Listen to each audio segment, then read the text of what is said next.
Почитувана госпожа Зорица Костовска,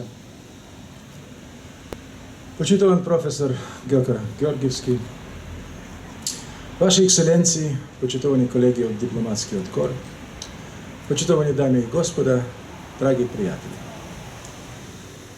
2020 година ќе се запамети по неочекуваните предизвици и искушенија со кои мораше да се соочи човештвото.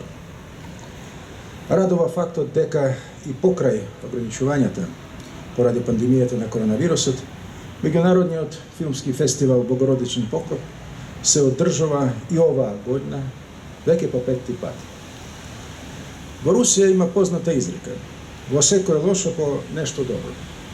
Убеден сум дека онлайн форматот кој ја надополни проекцијата на филмови во традиционалниот формат ќе стане нова етапа во развојот на фестивалот и ќе помогне за проширување на неговата публика. Искрено сум им благодарен на организаторите професор доктор Јован Таковски, госпоѓа Костовска, сите членовите на програмскиот совет. Ви го честитам првиот значаен јубилеј. Целите на фестивалот, односно зачувувањето на моралните вредности, духовната култура и на идеалите на хуманизмот се од исклучително значење за современото општество. За нивната актуелност сведочи и учеството на филмови од 5 земји: Романија, Унгарија, Франција, Чешка и, се разбира, Русија.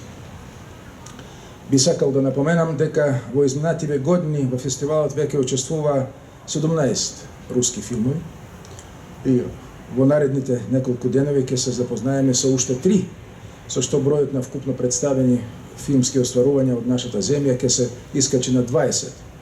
Исто така еден маркатен јубилеј.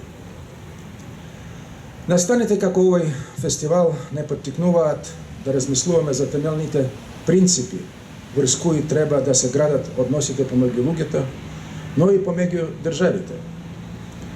Злото во неговите неприкриени облици, насилството, непријателството, нетолеранцијата, предизвикува неприфаќање и отфрлање. Сепак, злото има и други подскриени форми: наметнување на вредности и идеи што водат кон деградација на поединецот, поделба во своји и туги, употреба на двојни стандарди. Сето тоа не само што ја попречува хармонизацијата на односите во светот, туку доведува до отугување на луѓето едни од други, до фрагментација на човечкото општество. Откажувањето од штетните ставови, обединувањето на напорите за надминување на глобалните предизвици и закани, напротив, придонесува за стабилност и безбедност, за благосостојба на идните генерации. Русија се залага за градење конструктивни односи со другите земји, вклучително, се разбира, и со Северна Македонија, врз јасна и разбирлива платформа, врз основа на еднаквост, уважување и водење сметка за заемните интереси, почитување на нормите и принципите на меѓународното право. Отворени сме за соработка во сите без исклучок области, толку интензивна колку што за тоа се подготвени нашите македонски партнери. Руските филмови кои учествуваат во годишниот фестивал на различен начин раскажуваат за истото, за духовноста што ја подобрува личноста. Гледачите ќе имаат можност да се запознаат со интересен, според мене, филм "На брегот на мечтата" во режија на Бајр Уладаев. Филмот не подсетува дека под никакви околности не треба да се откажуваме од благородните аспирации, од верата во другите и во нас самите. Уште еден филм е посветен на големата княгиня Елизавета Фјодоровна и нејзината верност на високите морални вредности, зачувани покрај ударите на судбината.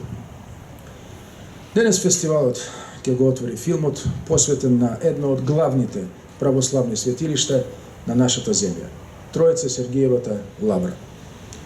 Секоја година таа е посетувана од над 1 милион поклоници од Русија и од други земји, меѓу кои не се само православни, туку и представници на други конфесии. Манастирот, кој се наоѓа на 100 километри од Москва, ја зачува атмосферата на стар духовен центар. Силно ви препорачувам, доколку сте во можност да го посетите и да го доживеете на лице место. Ја користам оваа прилика срдечно да им го честитам на сите православни христијани денешниот голем празник, рождество на Пресветата Богородица, и им посакувам на организаторите на фестивалот успешна работа, а на сите гледачи силни, незаборавни впечатоци од филмовите. И благодарам на вниманието.